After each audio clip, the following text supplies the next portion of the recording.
More now on another of our top stories, the French presidential election. The second round is due to be held on Sunday and gives voters the choice of two candidates. François Hollande is representing the Socialist Party. If he wins, he'll be the first candidate from the left to win the presidency in 25 years. He's up against the current president, of course that's Nicolas Sarkozy, who's had to deal with a failing economy during his 5-year term. Sarkozy says he has managed to spare France from harsh austerity measures. Hugh Carnegy is the Paris bureau chief of the Financial Times newspaper. Hugh, what will people be looking for now? Will they be looking for personality or policy?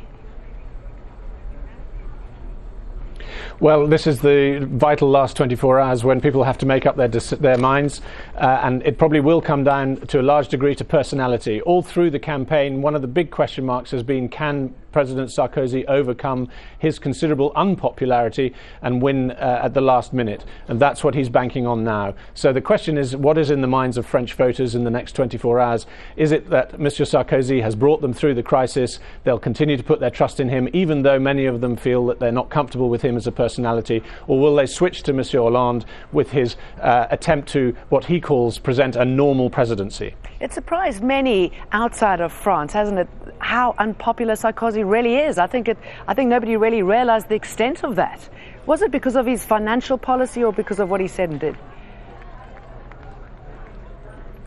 Well, of course, he is up against a problem that all incumbents have had across the European Union and across the Eurozone over the last couple of years. No seated head of government has survived an election during this period of crisis, so that's something he's got to overcome.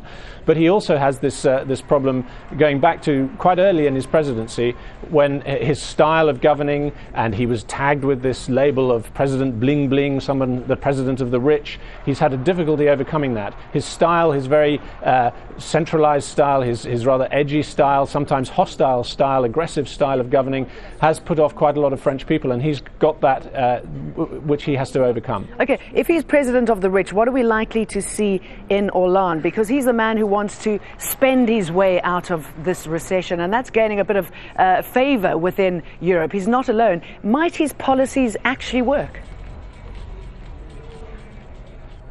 Well, President Hollande, Mr. Hollande, if he becomes president on Monday, and of course there's still a doubt about that, but he has made a big play in Europe of saying austerity is not enough. We must have growth measures. We must have a growth pact to go along with the European austerity pact. And that has resonated to some degree, because clearly growth in Europe is a very big problem. And unless Europe can find some growth, getting out of the problem of the public finances, getting down the very large amounts of public debt in Europe is going to be impossible, if not very difficult, if not impossible. So there has been some resonance on that. But I think it's important to understand as well that Mr. Hollande has also been saying that he is also committed to reducing France's public debt. He does not propose to, as it were, take the foot off the brake on public spending, although he has been much less clear about exactly how he will do that. And that is definitely one of the reasons why on Monday morning, should Monsieur Hollande win, the financial markets will be watching very closely to see exactly how he reacts and what kind of signals he sends. Hugh Carnegy, good talking to you. Thank you.